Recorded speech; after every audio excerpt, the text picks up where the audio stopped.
আসসালামু আলাইকুম রহমতুল্লাহ। 10 মিনিট মাদ্রাসায় আপনাকে স্বাগতম। ষড়যন্ত্রের শিকার হলে যে দোয়া পড়বেন। জীবনে চলার পথে নানা মানুষের ষড়যন্ত্রের শিকার হই আমরা, কখনো প্রকাশ্যে, কখনো পিঠ পিছে চোখের আড়ালে।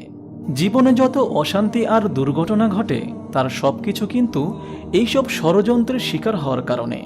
মুসলমান হিসেবে আমরা বিশ্বাস করি পৃথিবীতে ঘটে যাওয়া সব সমস্যারই একটি সমাধান বা দিক নির্দেশনা ইসলামে রয়েছে।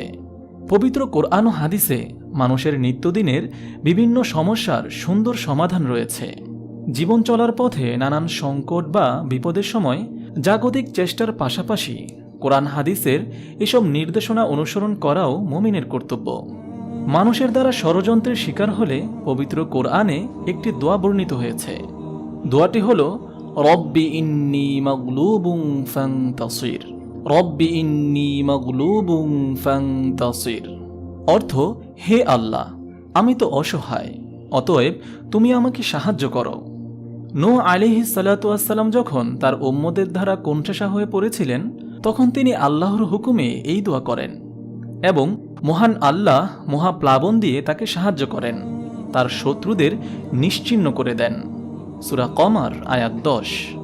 মহান আল্লাহ তাআলা আমাদের সবাইকে ষড়যন্ত্রের শিকার হওয়া থেকে হেফাজত করুন, আমিন। আপনি যদি এরকম ভিডিও আরও পেতে চান তাহলে এই চ্যানেলটি সাবস্ক্রাইব করে পাশে রাখা বেল আইকনটি অন করে দিন।